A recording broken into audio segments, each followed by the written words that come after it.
예수 그리스도를 구세주로 알고 믿는 사람들은 예수님을 뭐라고 부릅니까?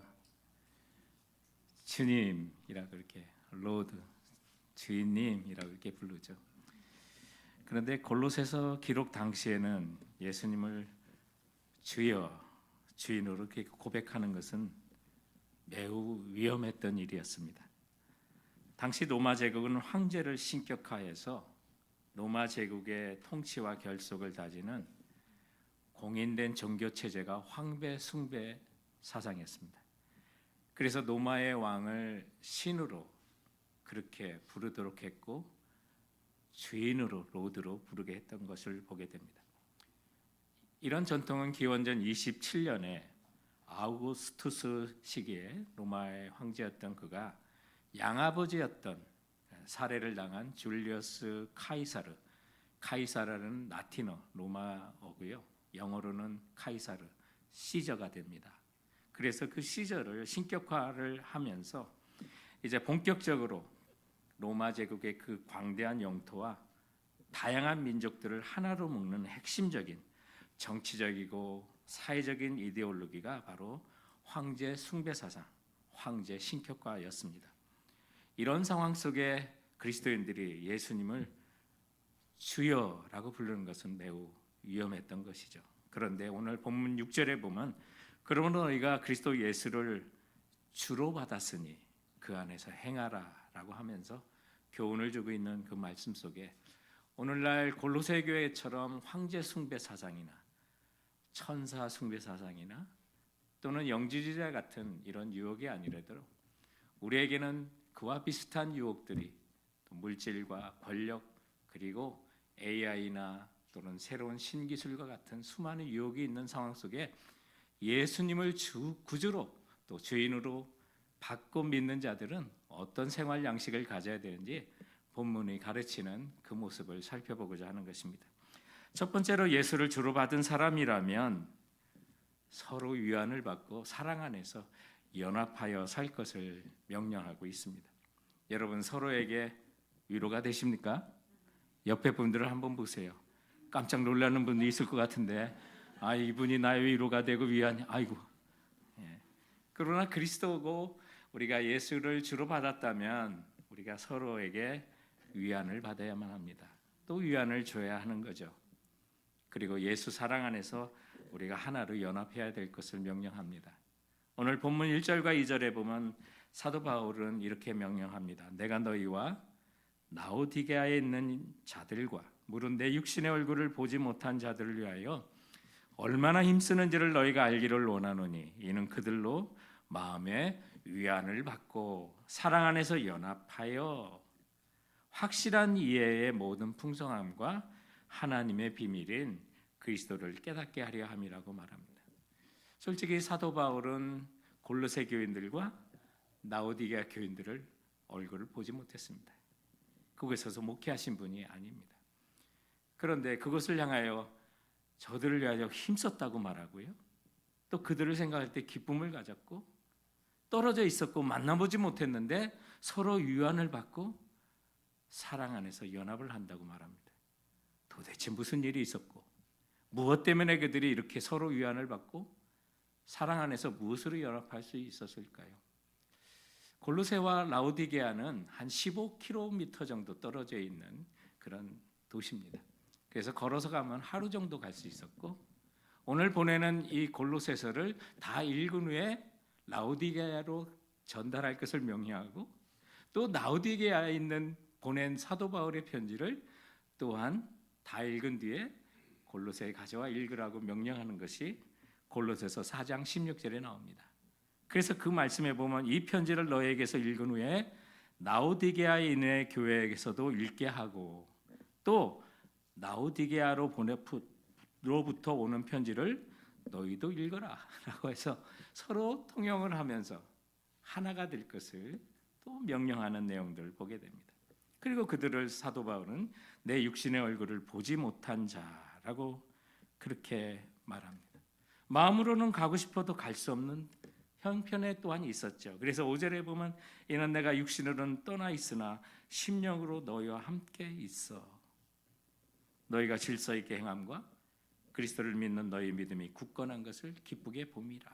사실 만나지도 못했는데 그 소식을 들을 때 심령으로 함께 있었고 또 그들의 그리스도 안에 성장한 것을 보면서 참으로 기뻐했던 것을 보게 됩니다. 그렇다면 무엇 때문에 서로 마음을 위안을 대고 또 위로가 되는 사이가 됐을까요? 또 무엇으로 사랑 안에 연합을 이루며 살아갈 수가 있었을까요? 오늘 이 본문 속에 얼마나 내가 너희를 위하여 힘쓰는지 알기를 원하노라 라고 하는데, 이 힘쓰다는 말은 헬라어의 그 내용들을 보면 굉장히 전투적인 행위를 가르치는 말입니다. 비록 사도 바울은 옥중에 갇혀 있지만 골로새와 라우디게아 교인들을 위해서 힘써 중보하며 기도했던 것을 가르쳐주는 용어가 거기에 나옵니다. 우리 그리스도 안에 서로 위안이 되고 사랑 안에 연합하는 것은 무엇입니까? 교회의 머리 되신 예수 그리스도와 함께 우리는 지체되어 서로가 영적으로 연합하여 중보하며 기도할 수 있기 때문에 그런 것입니다. 그런데 이처럼 그들이 서로 떨어져 기도하고 또 함께 하나가 되어 서로 위안을 하고 사랑 안에서 하나가 되도록 하게 했던 그 진정한 이유는 무엇입니까? 그것은 바로 저들이 확실한 이해의 모든 풍성함과 하나님의 비밀인 그리스도를 깨닫도록 하기 위하여 그토록 힘쓰고 하나가 되었던 것입니다. 사랑하는 성도 여러분, 우리가 서로 위안을 받고 위로하고 사랑 안에서 연합해야 되는 그 목적은 모든 풍성함의 근원이 되시고 하나님의 비밀인 그리스도를 더욱 알아 깨닫도록 하는 일에 우리는 서로가 연합해야 하는 것입니다. 이 사실을 우리가 기억하게 되면 이제 오늘의 이 본문의 내용들을 좀 더 생각할 수가 있습니다. 사실 인간적으로 서로 위로가 되는 사람을 믿지 않는 사람들 가운데서 얼마든지 우리 찾을 수 있습니다. 그들이 어쩌면 우리보다도 더 끈끈하게 사랑을 나누는 것도 보게 됩니다. 정말 물질도 서로 통용하는 그런 이웃들도 상당히 많이 있습니다. 그런데 우리 그리스도인이라면, 예수를 주로 받은 사람이라면 그들과 다른 부분이 뭡니까? 우리는 영적으로 사망의 법에 속한 자가 아니라 예수 그리스도의 생명의 법을 통해서 살아가는 사람입니다. 그러면 주 안에서 우리가 연합한 사람입니다. 그리고 우리는 서로를 사랑하고 서로 위로가 되고 연합하는 그 이유는 예수 그리스도를 더욱더 견고히 믿고 깨닫도록 하기 위하여 우리는 하나가 되어야만 하는 것입니다. 이 목적을 가지고 우리 이웃들을 다시 한번 바라보시기 바랍니다. 옆에 있는 분 얼굴 한번 보세요. 우리 아까 그냥 이분이 나의 위안이 되고 사랑 안에서 연합할 수 있는 분인가 좌절이 되기도 하고 실망이 되는 분도 있었을 것입니다. 그러나 우리가 진정으로 관심을 갖고 나갈 방향을 생각하고 우리 모두가 함께 같은 주로 예수 그리스도를 주로 받았다면 이제 서로가 모든 것에 풍성함 되시고 하나님의 비밀인 예수 그리스도를 더욱더 알아가도록 믿어가도록 우리가 서로 위안이 되고 사랑 안에서 연합하여 하나가 되어야 하는 존재인 것을 다시 한번 깨닫게 되는 것입니다. 지금 여러분의 영육 간의 관심은 무엇입니까? 지금 내 자리에서 최선을 다해야 할 그리고 힘써야 할 것은 무엇인지 다시 한번 점검했으면 합니다. 그리고 내가 속한 가정과 동산과 직장 안에서 저들이 예수 그리스도를 믿고 그리스도를 깨닫게 하는 일이 나의 삶의 목적인가 다시 한번 바라봤으면 하는 것입니다.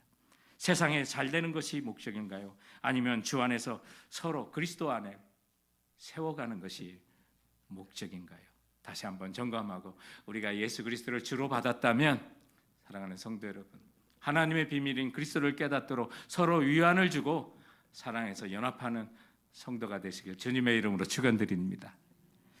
예수를 주로 받은 사람이라면 우리가 어떤 생활을 해야 될까? 두 번째로 그리스도의 지혜와 지식에 따른 가치관이 변화된 생활 양식을 보여주며 또 그것을 따라 살아야만 한다는 것이죠.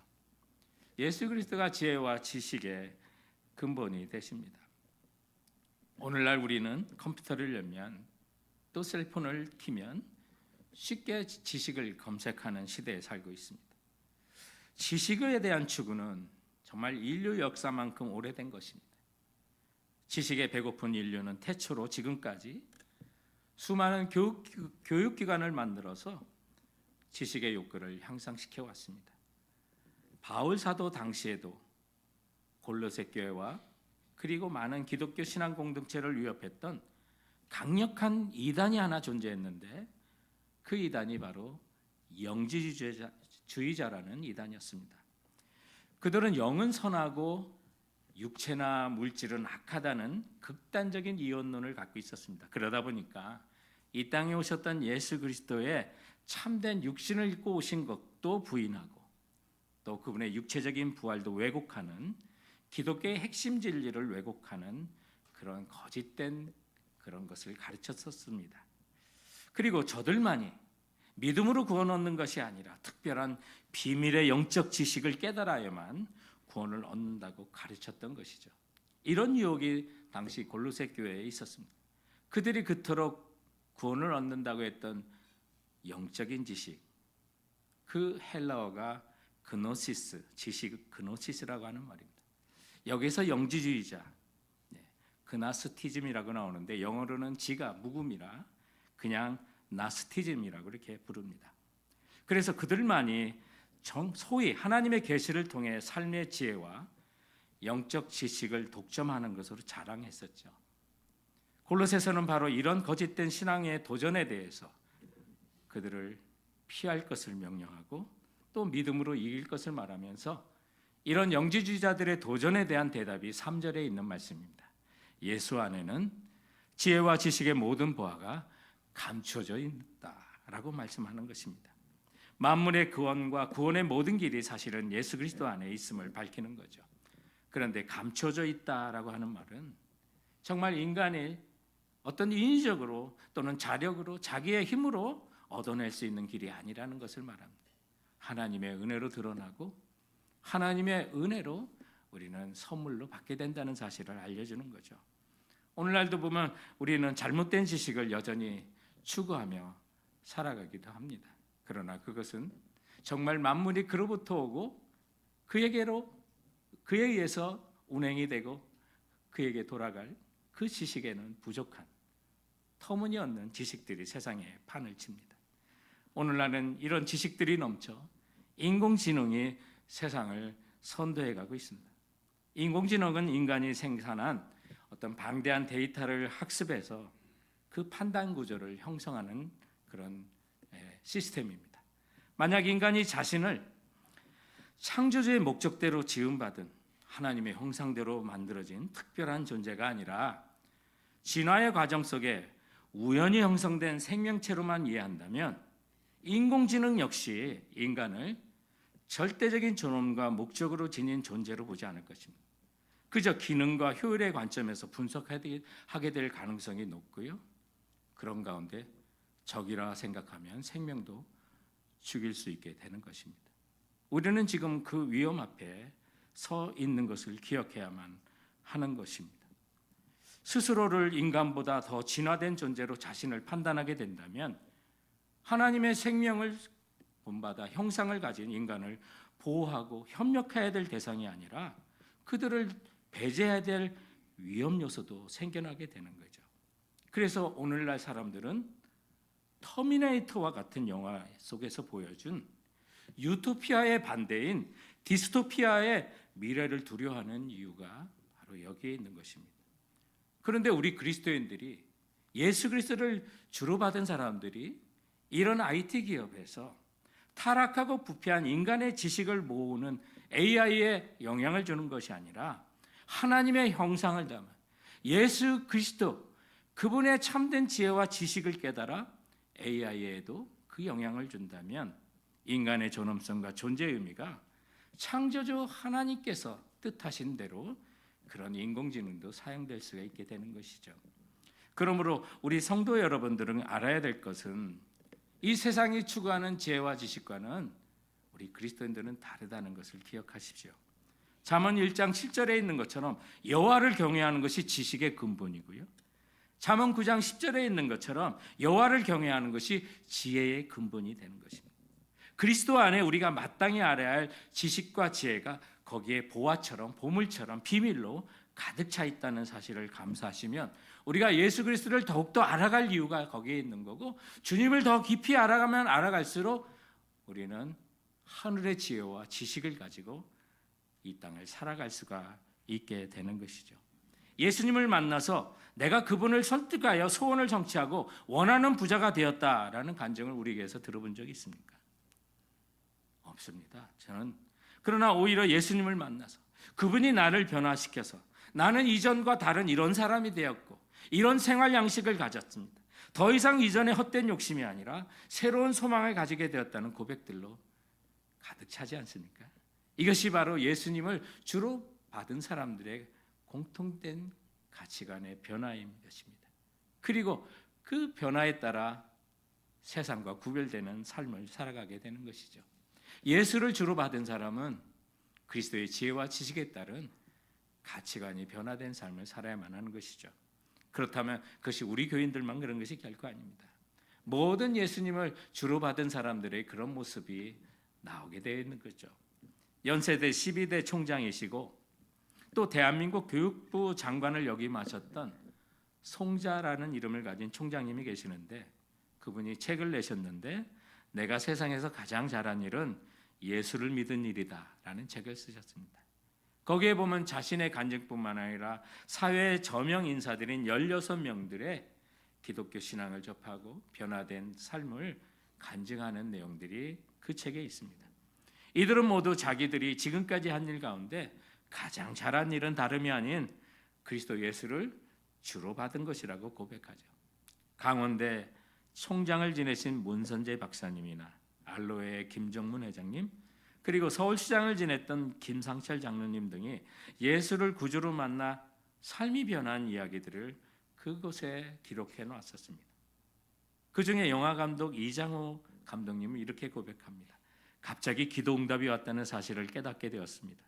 느낌이 즉각적으로 왔고 너무 감사했습니다. 그 후 하나님과 손잡고 다니는 것 같은 삶을 살고 있습니다. 주님을 만나 주님을 손잡고 살아가는 것 같은 삶을 살고 있다고 변화를 고백합니다. 시각장애인 안요한 목사님은 이렇게 고백합니다. 나는 쓸모없이 버림받은 사람이었습니다. 먼지맛도 못한 인생이었지만 예수 안에서 새로운 보람을 가지고 살게 되었습니다. 배우인 한인수 장로님은 이렇게 고백합니다. 과연 너는 나에게 무엇을 주었느냐는 하나님의 음성이 비수처럼 마음을 파고들어 선물로 주신 탤런트의 삶을 통해 하나님께 영광을 돌리게 되었습니다. 글을 쓰신 송자 총장님은 이렇게 고백합니다. 기왕 믿을 바에야 철저한 그리스도인이 되어보자. 나는 학생들에게 기회가 있을 때마다 하나님을 위해 큰 일을 하라. 그리고 큰 기대를 가지고 살라고 말합니다. 성도 여러분, 그렇습니다. 예수 그리스도가 나의 구주가 되시고 주로 고백하신다면 그리스도 안에 그 풍성한 지혜와 지식에 따라 우리 삶의 가치관이 변하는 그런 생활 양식이 자연스럽게 나와야만 하는 것입니다. 그렇다면 그 주님과 더 깊은 교제를 가지십시오. 더 많은 시간을 보내시고 또 그분을 알기 위하여 더욱 애쓰시기 바랍니다. 찾고 찾으면 찾게 하시는 분이 우리 주님이십니다. 한 번은 이런 일이 있었습니다. 미국의 신문 발행인이며 고 미술 수집가이신 부호 윌리엄 랜돌프 허스트라는 사람이 있습니다. 여기 1번을 따라 내려가면 허스트 캐슬의 주인이었던 사람이죠. 그분은 한 번은 아주 특별한 고미술 작품 하나를 찾고자 여러 에이전트를 동원해서 여러 달 동안 유럽의 모든 나라를 탐색하며 그 미술품을 찾았습니다. 그런데 발견할 수가 없었습니다. 그런데 마침내 그 작품이 어디에 있는지를 찾았다는 보고가 들어왔습니다. 그 작품이 있었던 것은 다른 곳이 아니라 허스트 캐슬, 그의 창고 안에 있었다는 보고였습니다. 너무 보물이 많다 보니 그토록 자기가 사모하고 찾는 그 보물이 자기 집안에 있다는 사실도 깨닫지 못했던 거죠. 사실 돌아보면 이런 모습이 우리의 모습이 아닌가 싶습니다. 예수 그리스도 하나님의 비밀이 되시고 우리 인생에 풍부한 지혜와 지식을 감춰두신 예수 그리스도를 내 안에 모시고 있으면서도 찾지 못하는 우리의 모습이 아닐까요? 바울 사도 당시의 소아시아인들과 같은 우리는 황제나 천사를 숭배하지는 않습니다. 그러나 돌아보면 오늘날도 우리 성도들이 만몬과 같은 물질과 돈, 권력을 숭배하고 그들을 찾다 보니까 그리스도를 구하지 않는 모습을 때로는 우리가 보일 수도 있는 것입니다. 그러나 이 모든 것보다 하나님의 비밀 대신, 그리고 우리 인생의 모든 지혜와 지식이 담겨 있는 예수 그리스도를 더욱더 갈망하시고 그 안에서 우리 삶이 변화된 진정한 기쁨을 누리시는 성도들이 되시기 바랍니다. 장애 시인이신 송명희 시인의 시 중에 그 이름이라는 시가 있습니다. 그 내용을 보면 그가 발견한 예수 그리스도를 우리에게 이렇게 시로 알려주고 있죠. 예수 그 이름 나는 말할 수 없네. 그 이름 속에 있는 비밀을, 그 이름 속에 있는 사랑을, 그 사랑을 말할 수 없어서 그 풍부함 표현 못해서 비밀이 되었네. 그 이름의 비밀이 되었네. 사람들 그 이름 건축자의 버린 돌처럼 버렸지만 내 마음에 새긴 이름은 아름다운 보석.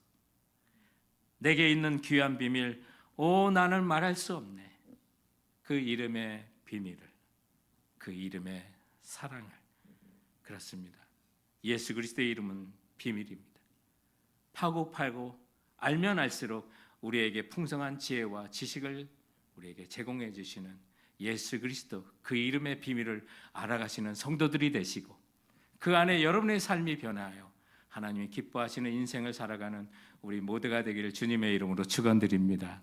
오늘 말씀을 통해 예수를 주로 받은 사람이라면 세 번째로 범사에 매사에 믿음에 따른 감사함이 넘쳐나야 하는 것입니다.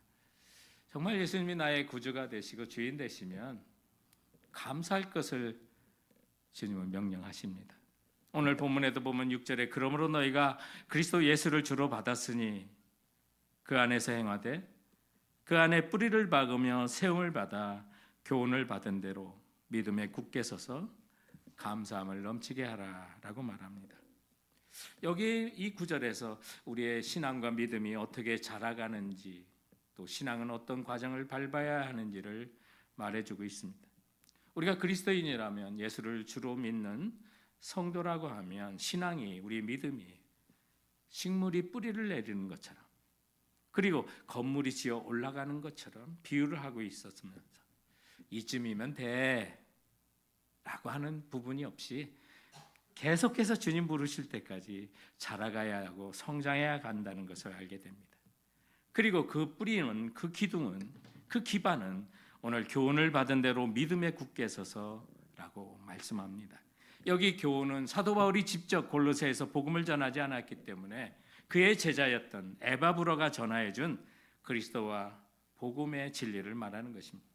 그래서 그 복음 안에 있는 거짓 교사들의 미혹에도 흔들리지 않고 굳게 서서 예수 그리스도를 주로 받았다면 감사함이 넘치게 하라는 겁니다.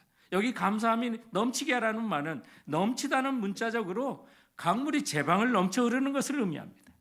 여러분의 삶 안에 예수 그리스도를 주로 받아 감사함이 넘쳐나고 있습니까? 여러분의 표정에 감사하는 모습이 흘러 넘쳐나고 있습니까?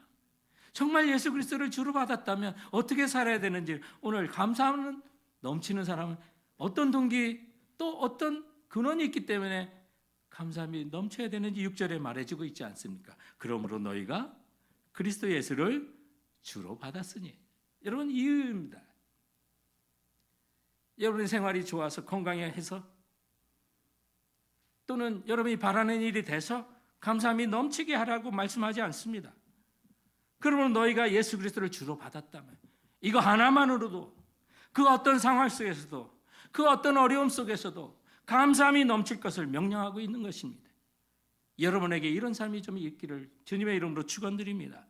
일본의 우찌무라 간조라고 하는 신학자는 넘치는 기쁨, 넘치는 은혜를 원합니까? 감사를 넘치게 하십시오. 은혜는 불평의 사람에게 내리지 않습니다. 감사는 은혜의 그릇입니다. 은혜는 감사의 그릇에 따라 내립니다. 감사 없이 아무리 열심히 기도해도 은혜는 내리지 않습니다 라고까지 말씀하셨습니다. 우리 모두 힘들고 거친 세상을 삽니다. 당시만 황제 숭배와 천사 숭배, 그리고 영지주의 같은 도전이 신앙인들 앞에 있었던 것은 아닙니다. 우리는 동일한 도전은 아니어도 그 외에 수많은 도전을 가지고 삽니다. 우리는 이 세상을 지배하는 하나님이 빠진, 신앙이 빠진 지식의 홍수 속에 살아갑니다. 만몬과 같은 돈을 숭배하는, 그리고 권력을 숭배하는 시대에 함께 살아가죠. 그러나 이런 시대 속에서도 정말 여러분들이 주를, 예수 그리스도를 주로 받았다면, 사랑하는 성도 여러분, 그 안에서 행하고 우리가 받은 그 복음 안에서 믿음의 뿌리를 굳게 내려 자라가며 매사에 범사에 감사함이 넘치는 생활을 하시기 바랍니다. 그러므로 우리 주님과 함께 이 거친 세상을 걸어가는 우리 모두가 되었으면 하는 것입니다. 박상곤이라는 분이 쓰신 책 가운데 상상력 발전소라는 책이 있습니다. 거기 보면 이런 이야기가 나옵니다.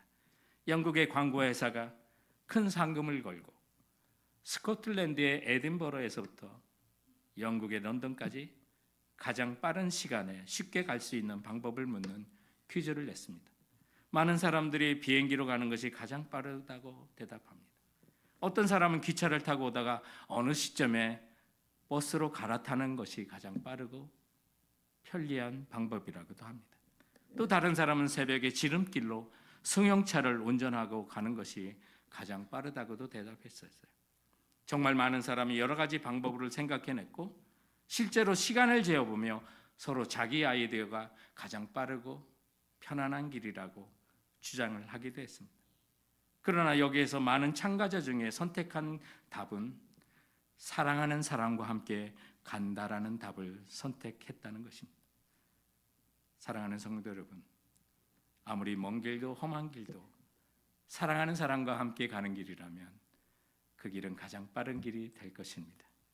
우리 인생이 아무리 멀고 힘든 길이라 하더라도 우리 삶의 비밀 되시고 우리 인생의 모든 지혜와 지식이 풍부하신 우리의 주인 되신 예수 그리스도와 함께 범사에 감사함이 넘쳐 살아가시는 우리 모두가 되기를 주님의 이름으로 축원드립니다. 기도하시겠습니다. 그렇습니다.